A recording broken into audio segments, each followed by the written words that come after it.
Et si le site de Corneille, ce monument du théâtre classique, devenait soudain l'outil parfait pour parler aux collégiens d'aujourd'hui? C'est un pari un peu fou, mais on va voir ensemble comment ce texte du XVIIe siècle peut se transformer en une formidable leçon de vie, super concrète et vraiment engageante pour eux. Alors oui, c'est la question qu'on se pose tous. Comment est-ce que le dilemme de Rodrigue, coincé entre son honneur et son amour, peut bien trouver un écho chez un ado de 14 ans? Eh bien la réponse, elle est simple. Les costumes et le langage ont changé bien sûr, mais les conflits de loyauté, eux, sont absolument intemporels. Voilà le programme. On va commencer par le défi que ça représente. Ensuite, on verra la solution apportée par les compétences psychosociales, les fameuses CPS. Puis, on ira voir de plus près 3 compétences clés, la prise de décision, la communication non violente et l'assertivité. Et on terminera avec les grands principes pour que ça marche.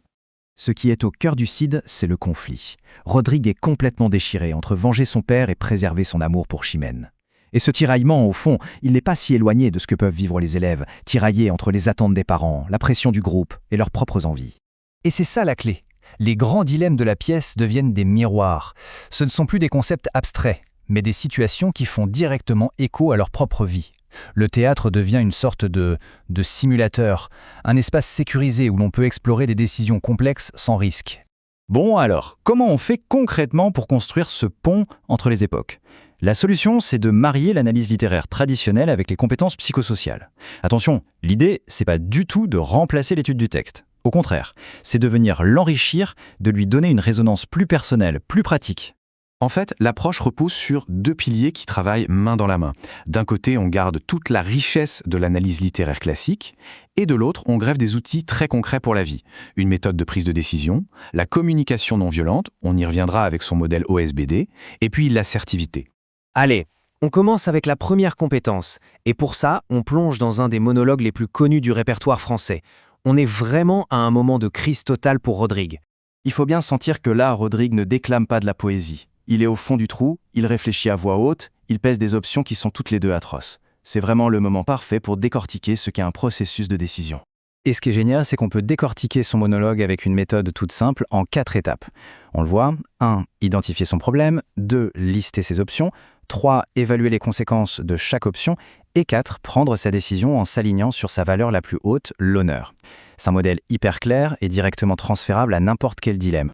Ok, on a vu Rodrigue seul face à son choix. Maintenant, on change de perspective avec Chimène. On va voir comment, face au roi, elle va transformer sa souffrance en un plaidoyer pour la justice. Et c'est une masterclass de communication. Ces mots sont d'une force incroyable et c'est un point d'entrée idéal pour aborder la communication non violente, la CNV, parce qu'en fait, elle ne crie pas vengeance, elle demande justice. Et toute la nuance, elle est là. Le but de la CNV, c'est de sortir du cycle du reproche, de l'accusation, pour aller vers l'écoute et la compréhension. Même dans sa douleur immense, Chimène n'agresse personne. Elle décrit des faits, elle exprime son besoin. C'est une démarche d'une puissance folle. Le modèle OSBD, c'est un super pense-bête. O pour observation des faits, S pour sentiment exprimé à la première personne, B pour le besoin profond et D pour la demande claire. Les élèves peuvent utiliser cette grille pour analyser la tirade de Chimène et ensuite ils peuvent s'en servir pour reformuler leurs propres conflits. Troisième et dernière compétence, l'assertivité. C'est un enjeu énorme à l'adolescence, ça. Comment on fait pour dire ce qu'on pense, pour poser ses limites, mais sans blesser, sans agresser? Cette réplique-là de Chimène à Rodrigue, c'est une pure merveille d'assertivité. Elle est capable de lui dire 2 choses complexes en même temps. Je ne peux pas te pardonner, mon devoir est de te poursuivre, mais je ne te hais pas. Elle pose sa limite, sans soumission et sans agressivité. C'est vraiment important de montrer qu'il existe une 3e voie. Entre la soumission, où on ravale ce qu'on pense, et l'agressivité, où on écrase l'autre, eh bien, il y a ce chemin de crête, l'assertivité. C'est l'art de s'affirmer tout en respectant l'autre. Et ça s'apprend. Bon, on a vu le comment avec ces 3 compétences. Prenons juste un petit temps pour zoomer en arrière et regarder les principes qui font que cette démarche est vraiment solide sur le plan pédagogique. Il y a 5 points essentiels.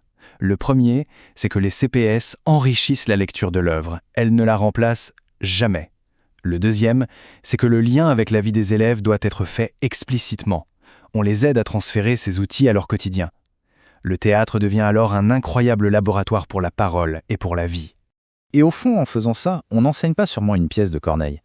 On enseigne ce que ça veut dire de faire des choix, de s'aligner avec ses valeurs. Et on fait d'un texte écrit il y a 400 ans un guide de vie hyper moderne et finalement absolument intemporel.